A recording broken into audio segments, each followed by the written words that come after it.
The next story is The Little Thief in the Pantry by Anonymous. Now, little info about The Little Thief in the Pantry. A Little Thief in the Pantry is in the collection A Christmas Hamper, a volume of pictures and stories for little folks, published in 1889 by T. Nelson and Sons by various unattributed authors. It's a lesson about perspective and a little girl's compassion for a mouse who learns the difference between stealing and giving. Most importantly, obey your mother. Let's begin, shall we? The Little Thief in the Pantry by Anonymous, or Anonymous. Mother dear, said Little Mouse one day, I think the people in our house must be very kind, don't you? They leave such nice things for us in the larder. There was a twinkle in the mother's eye as she replied, Well, my child, no doubt they are very well in their way, but I don't think they are quite as fond of us as you might think. Now remember, Grey Whiskers, I have absolutely forbidden you to put your nose above the ground unless I am with you. For kind as the people are, I shouldn't be at all surprised if they tried to catch you.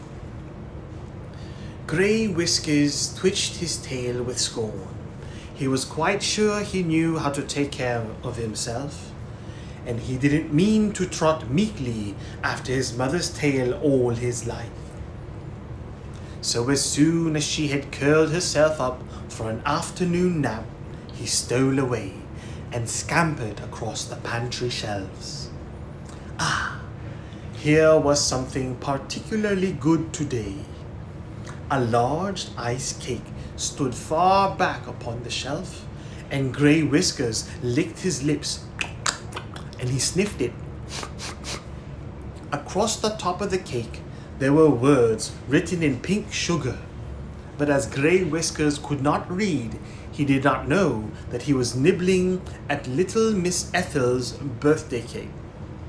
But he did feel a little guilty when he heard his mother calling. Off he ran and was back in the nest again by the time his mother had finished rubbing her eyes after her nap. She took Grey Whiskers up to the pantry then, and when she saw the hole in the cake, she seemed a little annoyed.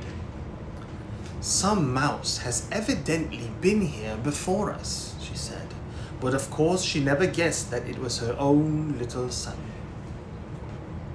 The next day, the naughty little mouse again popped up to the pantry when his mother was asleep, but at first he could find nothing at all to eat, though there was a most delicious smell of toasted cheese.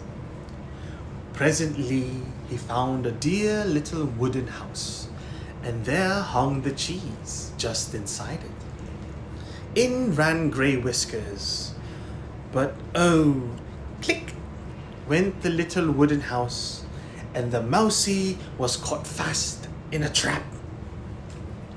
When the morning came, the cook who had set the trap lifted it from the shelf and then called the pretty little girl to come and see the thief who had eaten her cake.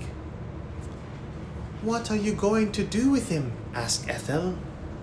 Why, drown him, my dear, to be sure.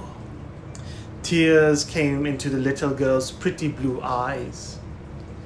You didn't know it was stealing, did you, Mousie dear? She said. No, squeaked Grey Whiskers sadly. Indeed I didn't. Cook's back was turned for a moment, and in that moment tender-hearted little Ethel lifted the lid of the trap and popped out Mousie. Oh, how quickly he ran home to his mother, and how she comforted and petted him until he began to forget his fright. And then she made him promise never to disobey her again. And you may be sure he never did. The end.